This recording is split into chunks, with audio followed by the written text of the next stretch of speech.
अस्सलामु अलैकुम वरहमतुल्लाहि वबरकातुहू। आज की इस वीडियो में हम आपको बताने वाले हैं कि एसआईआर जो फार्म भरे जा रहे हैं, फार्म भरने के बाद वो कौन से लोग हैं जिनके घर पर नोटिस आएगा।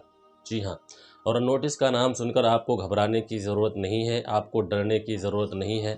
अगर आपके घर पे नोटिस आ जाए तो आपको क्या करना है, ये भी हम आपको वीडियो के लास्ट में बता देंगे। तो आपको डरने की और घबराने की बिल्कुल ज़रूरत नहीं है। ठीक है। आपको पता है कि एसआईआर जो प्रक्रिया चल रही है, जो प्रोसेस चल रहा है, उसकी लास्ट तारीख जो थी वो 4 दिसंबर थी। लेकिन जो है बीएलओ पर काफ़ी प्रेशर था, काफ़ी दबाव था, वो ठीक तरीके से काम नहीं कर पा रहे थे। तो इलेक्शन कमीशन ऑफ इंडिया ने जो है, सरकार ने जो है और तारीख को बढ़ा दिया है। 7 दिन और बढ़ा दिए हैं। लास्ट तारीख जो है 11 दिसंबर हो गई है। तो आप लोग अब आराम से अपने एसआईआर फार्म भर सकते हैं और जमा करवा सकते हैं। और अगर आपका एसआईआर फार्म अब तक नहीं आया है तो अपने बीएलओ से कांटेक्ट करके आप अपना एसआईआर फार्म मंगवा सकते हैं। ठीक है। अब हम आपको बताते हैं कि वो कौन लोग हैं जिनके घर पर नोटिस आएगा, और अगर उनके घर पर नोटिस आ जाए तो उनको क्या करना है, ये भी हम आपको बताएंगे। पहले ये बता देते हैं कि किन लोगों के घर पर नोटिस आएगा। तो वो 6 तरीके के लोग हैं, 6 तरह के लोग हैं जिनके घर पर नोटिस आएगा। और इसके अलावा भी 1-2 लोग हो सकते हैं। अगर इलेक्शन कमीशन ऑफ इंडिया को लगता है कि इन्हें भी नोटिस देना चाहिए तो इसके अलावा भी हो सकते हैं। लेकिन जो हमारी समझ में हैं, जो आए हैं, वो हम आपको 6 लोग बता देते हैं कि वो कौन से 6 लोग हैं जिनके घर पर जो है इलेक्शन कमीशन ऑफ इंडिया की तरफ से नोटिस आ सकता है। नंबर 1 वो लोग हैं जिन लोगों ने 2003 में, जिन लोगों का किसी का नाम नहीं है, ना उनके खुद का नाम है 2003 की वोटर लिस्ट में, ना बाप दादा का नाम है वोटर लिस्ट में, ना नाना नानी का नाम है वोटर लिस्ट में, और उन लोगों ने सिर्फ अपनी इन्फॉर्मेशन भरी है, तो उन लोगों के घर पे भी नोटिस आएगा ही आएगा। ठीक है। वो लोग जो है अपने पहले से तैयारी करके रखें कागज़ों की। और उन लोगों के घर पे जो लोगों का 2003 की वोटर लिस्ट में किसी का भी नाम नहीं था, तो उन लोगों के घर पे नोटिस आ सकता है।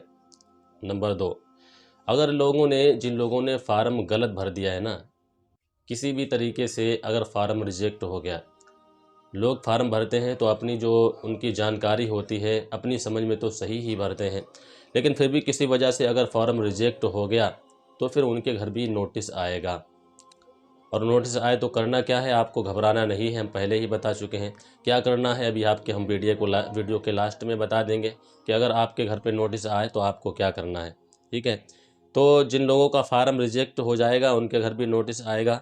नंबर 3 उन लोगों के घर पे नोटिस आएगा जिन लोगों ने रिश्तेदार की इन्फॉर्मेशन गलत भरी है। मिसाल के तौर पे रिश्तेदार में बाप दादा का, या माँ बाप का, या दादा दादी का, या नाना नानी का नाम देना था।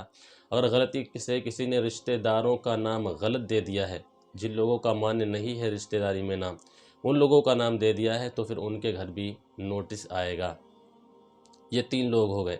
चौथा कौन है? चौथा वो है जो शादीशुदा जो औरतें हैं जिन्होंने फार्म भरे हैं और अपने रिश्तेदार की जगह, जैसे उनके बाप का नाम लिखना था 2003 की लिस्ट में, अगर बाप का नाम है तो बाप का लिखना था, माँ का नाम है तो माँ का लिखना था, दादा दादी का है तो दादा दादी का लिखना था।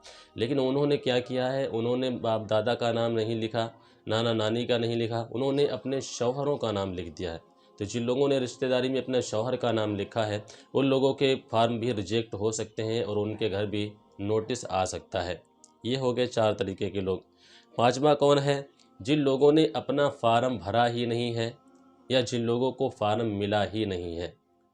जी हाँ, बहुत सारे तादाद में लोग ऐसे हैं, तकरीबन आधे आधे लोग ऐसे हैं जिन लोगों ने फार्म नहीं भरा है। किसी को तो जो है फार्म मिला ही नहीं है, और किसी को मिल भी गया है तो उसने भर नहीं पाया, या फिर जो है किसी ने जानबूझकर नहीं भरा है कि एसआईआर फार्म भरने से क्या होगा, हम कागज़ नहीं दिखाएंगे, हम एसआईआर फार्म नहीं भरेंगे। या बहुत सारे लोग जो है 30% लोग तकरीबन ऐसे हैं जिन लोगों को फार्म मिल ही नहीं पाया और आया ही नहीं है, जिनका वोटर लिस्ट में नाम नहीं था तो उनका फार्म भी नहीं आया है। तो फिर ऐसे लोगों के घर भी नोटिस आएगा। ठीक है। ये हो गए 5 लोग। अच्छा, आखिरी नंबर 6 वो लोग हैं जिन लोगों ने 2 फार्म भरकर जमा किए हैं। बहुत सारे लोग ऐसे हैं जिनके 2 वोट थे, उन लोगों ने दोनों फार्म भर दिए। या बहुत सारे लोग ऐसे हैं जो पहले किसी और पते पर रहते थे, अब किसी और पते पर रहते हैं, तो उन्होंने पुराने पते वाला भी फार्म भर दिया है SIR फार्म, और नए पते वाला भी SIR फार्म भर दिया है। तो फिर उन लोगों को भी नोटिस आएगा और उन लोगों को भी जो है साबित करना होगा कि वो किस जगह रह रहे हैं। ठीक है, ये तो हो गए वो 6 लोग जिन लोगों के घर पे नोटिस आएगा। इसके अलावा भी कोई हो सकता है, अगर SIR में कोई और गड़बड़ होगा, कोई और गलती होगी, तो इलेक्शन कमीशन ऑफ इंडिया किसी और को भी नोटिस दे सकता है। अब हम आपको बताते हैं कि अगर नोटिस आ जाए तो आपको करना क्या है। ये नोटिस कोई आपको अरेस्ट करने वाला नहीं होगा, आपको गिरफ्तार करने वाला नहीं होगा, कोई आपकी जो है मुश्किलें बढ़ाने वाला नहीं होगा। ये नोटिस सिर्फ़ और सिर्फ आपकी वेरिफिकेशन के लिए आएगा। ठीक है, अगर आप घबरा जाएं कि नोटिस आ गया, चलो घर से भाग चलते हैं और कहीं और चलते हैं, तो ये गलती आपको हरगिज़ नहीं करना है। अगर नोटिस के वक्त आप घर से भाग गए तो फिर आप और बड़ी मुश्किल में फंस सकते हैं, आपका वोटर लिस्ट से नाम कट सकता है। जी हाँ, तो सबसे पहले आपको करना क्या है कि नोटिस वाले दिन आपको पता चल जाएगा किस तारीख से किस तारीख तक नोटिस आएंगे, तो उन दिनों में आपको अपने घर पर ही रहना है। ऐसा ना करें कि आप घर वालों पर छोड़ जाएं कि ये नोटिस वाले अगर कोई BLO आएँ तो उन्हें जो है कागज़ दिखा देना, ऐसी गलती ना करना, क्योंकि घर वाले सही तरीके से प्रोसेस नहीं करवा पाएंगे।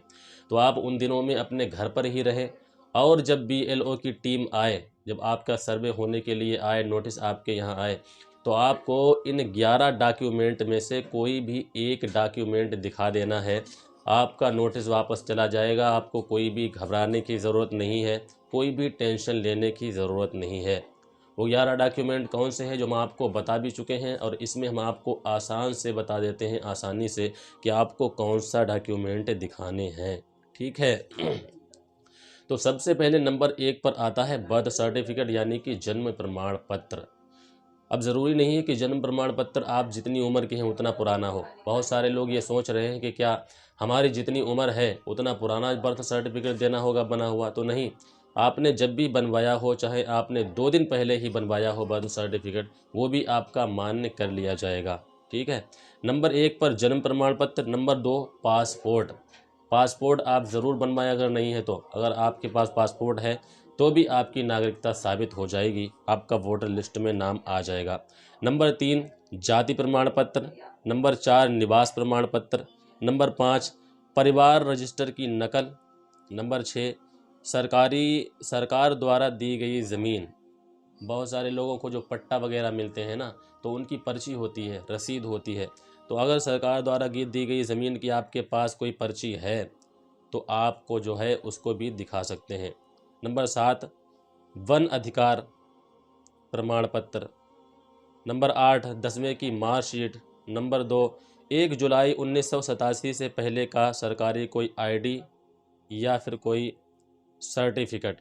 ठीक है, उसके बाद है सरकारी कोई नौकरी आपके पास थी, उसकी कोई पर्ची या कोई पहचान पत्र है।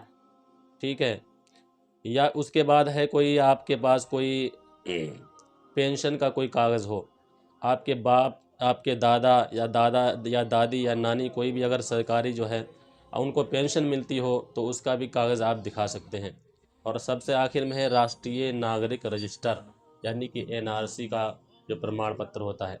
वो तो बहुत सारे देशों में हुआ नहीं है, तो आप जो है ये 2-3 जो मैंने अभी पूर्व आगे बताए हैं, जैसे जन्म प्रमाण पत्र, आय प्रमाण पत्र, पासपोर्ट और 10वें की मार्कशीट जो है, ये चीज़ें आप जो है बड़ी आसानी के साथ लोगों के पास होती हैं। पट्टे की भी पर्ची लोगों के पास होती है। तो आप ये चीज़ें दिखाकर अपनी नागरिकता साबित कर सकते हैं अगर आपके यहाँ नोटिस आता है। हमने आपको बड़े आसान तरीके से समझाने की कोशिश करी है, तो आपको घबराना बिल्कुल नहीं है। इन डॉक्यूमेंट में से कोई भी डॉक्यूमेंट दिखा देना है, आपकी नागरिकता साबित हो जाएगी और आपका नाम वोटर लिस्ट में आ जाएगा। अब भी आपका कोई सवाल है तो कमेंट करके कमेंट सेक्शन में पूछ सकते हैं, हम आपके सवालों का जवाब देने की कोशिश करेंगे। वीडियो पसंद आई हो तो वीडियो को लाइक कर दें, यूट्यूब पर देख रहे हैं तो चैनल को सब्सक्राइब कर दें, फेसबुक पर देख रहे हैं तो पेज को फॉलो कर लें।